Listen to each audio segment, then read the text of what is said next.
Mana semangat ini hari ini? Hari ini bukan seorang yang dah murtad, bukan 10 orang, bukan 100, ratus ribu yang murtad. Mana semangat ini pada orang Melayu ni? Sudah lontong, sudah tidak ada semangat ini pada orang Melayu. Ini yang kita nak suntik semula, supaya orang Islam hari ini mesti bertanggungjawab. Kita tak kira akal ratus ribu ke 10 ribu, hatta kalau seorang pun murtad, akidah mereka mesti diselamatkan sebagai kita orang yang beragama Islam, untuk memastikan akidah dia tetap berada di jiwanya dan tetap untuk diteruskan kepada generasi dia. Inilah peranan kita, tuan-tuan. Jadi itu sebab tahun ini insya-Allah merdeka ini mesti kesedaran kepada rakyat untuk bangkit memikirkan siapakah sebenarnya bertanggungjawab dan apakah punca. Bagi saya punca sebenarnya adalah undang-undang Islam tidak laksanakan dalam negara kita. Kalau kembali kepada undang-undang Islam, saya yakin tuan-tuan, segala masalah bukan murtad, segala masalah yang mencekam umat Islam ni pasti akan dapat kita selamatkan. Wallahu a'lam. Terima kasih kepada yang berbahagia Al-Fadhil Ustaz Nazli Musa, Timbalan Fungsi Forkat, Front Bertindak Anti Murtad. Di antara faktor-faktor yang disebut oleh Al-Fadhil Ustaz, pertama faktor budaya popular, budaya hiburan yang melampau, tuan-tuan sekalian. Kalau kita lihat pada hari ini muslimin dan muslimat, bulan lepas anugerah MACP, sebelumnya anugerah skrin, anugerah jual lagu, anugerah bintang popular, anugerah planet music, anugerah industri angkasa, anugerah industri muzik, anugerah siri angkasa. Tiap-tiap bulan negara kita ada pembagian Oscar kepada industri hiburan. Kemana kita nak bawa anak-anak muda kita selepas 50 tahun kita merdeka? Sebab itu Al-Fadhil sebut, apa sahaja tuan-tuan gejala sosial yang berlaku negara ini akan melibatkan keperatusan orang Melayu yang cukup tinggi, tuan-tuan sekalian. Antara contoh, pembuangan ataupun kelahiran anak-anak luar nikah atau anak tidak sah taraf. Statistik Jabatan Pendaftaran Negara daripada Januari tahun 1999 sampai Jun tahun 2004, jumlah anak luar nikah atau anak tidak sah taraf yang direkodkan oleh Jabatan Pendaftaran Negara seramai 70,340 orang. Muslim 40,000 orang lebih, tuan-tuan sekalian. Ini fenomena negara kita selepas 50 tahun kita merdeka. Yang kedua disebut tidak ada penguatkuasaan undang-undang yang bersungguh untuk menangani isu murtad ini, tuan sekalian. Kalau kita menyemak kembali tabir sirah perjuangan baginda Nabi sallallahu alaihi wasallam dan para sahabat, antaranya gejala murtad berlaku selepas Nabi wafat, bagaimana Khalifah Abu Bakar bin Abdullah bin Abi Quhafah melaksanakan undang-undang Islam. Nabi sallallahu alaihi wasallam bersabda, "Man badala dinahu faqtuluh." Barang siapa yang murtad daripada agamanya hendaklah dibunuh. Yang ketiga disebut tentang kejahilan. Ratusan ribu yang murtad kerana jahil. Dan tuan-tuan kena ingat, isu murtad negara kita ni dunia luar semua tahu, tuan-tuan sekalian. 2 bulan yang lepas keluar dalam Al Jazeera satu dokumentari bertajuk Apostasy Indonesia, murtad di Indonesia. Makna seluruh dunia tahu bahawa murtad sedang berlaku di negara kita. Jahil, tuan-tuan sekalian. Statistik Kementerian Pendidikan 2002, jumlah calon PMR, penilaian menengah rendah, yang tidak boleh mengucap 2 kalimah syahadah. Tidak boleh mengucap ramai mana? 24,000 orang, tuan-tuan sekalian. Cuba bayang, nak tanya bab Masbuk Mu'afiq, nak tanya bab Faraid, nak tanya bab Merentah Islam, mengucap tak erti, tuan sekalian. Kawasan Pensyah Universiti kata anak murid dia pelajar universiti ramai lagi yang tidak boleh mengucap. Boleh ustaz kita tangkap satu pasangan pelajar IPTA yang berkhaluat.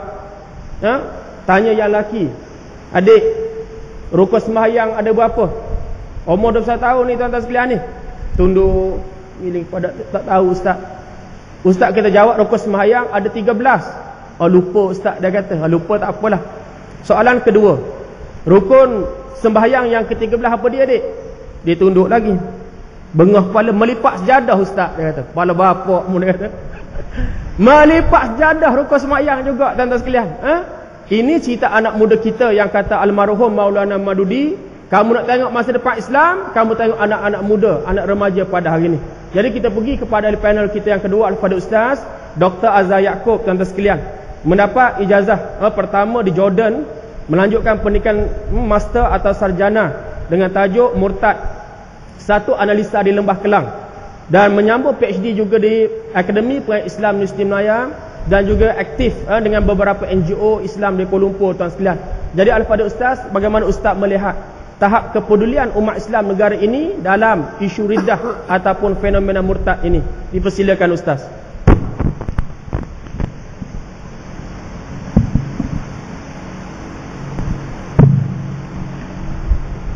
Bismillahirrahmanirrahim.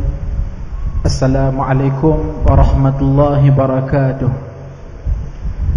Alhamdulillah, wassalatu wassalamu ala Rasulillah. Yang dihormati sahabat saya, saudara pengurusi Al-Fadil Ustaz Ridwan Muhammad Nur. Yang saya kasihi lagi hormati ahli-ahli panel Al-Fadil Dr. Badrul Amin Baharul dan Al-Fadil Ustaz Nur Azli Musa, pihak penganjur dan seterusnya sekalian, para hadirin muslimin dan muslimat, hadirin hadirat yang dirahmati Allah sekalian. Saudara pengurusi, sebagai muqaddimah kepada pembentangan saya, izinkan saya membaca firman Allah Subhanahu wa taala dalam surah Taha, bermula daripada ayat 124 sehingga 126. Firman Allah Subhanahu wa taala, a'udzu billahi minasyaitonir rajim, wa man a'rada 'an dzikri fa inna lahu ma'isyatan dhanka wa nahsyuruhu yawmal qiyamati a'ma qala rabbi lima hasyartani a'ma wa qad kuntu basira qala kadzalika ataska ayatuna fanasitaha wa kadzalika al-yawma tunsa. Sadaqallahul azim. Yang bermaksud, barang sesiapa yang berpaling daripada peringatanku, termasuklah meninggalkan ajaran Islam, demi sesungguhnya aku akan campakkan kepada masyarakat itu suatu kehidupan bangka yang penuh dengan kucar kacir dan kepincangan, dan kami kerahkan ia pada hari kiamat dalam keadaan buta. Di hari kiamat manusia ini akan berkata, wahai Allah, kenapakah kamu kerahkan aku di akhirat dalam keadaan buta, sedangkan aku di dunia dahulu adalah seorang yang melihat.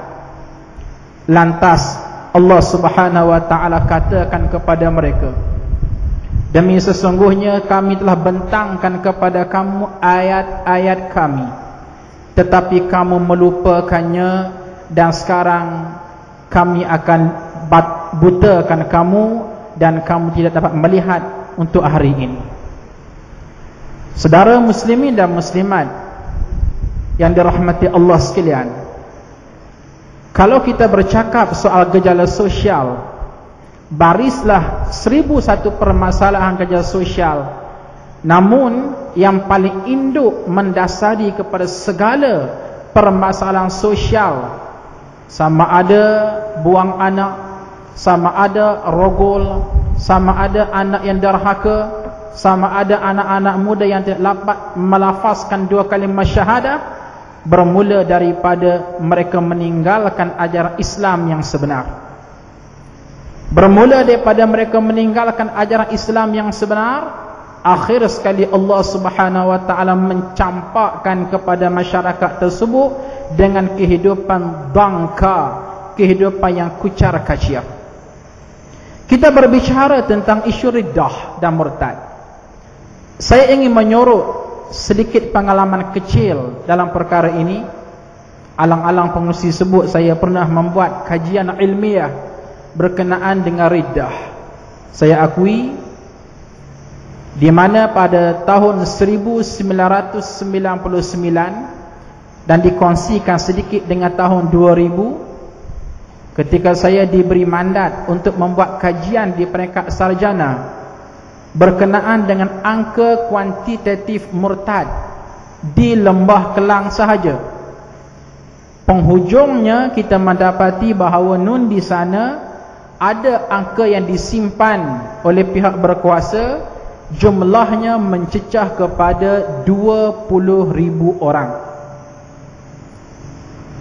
Dalam kita membuat kajian, tentu sekali terpaksa kita simpan sedikit angka-angka yang tidak mampu kita kaji, kerana tak mungkin kita dapat mengkaji seluruh mereka yang murtad.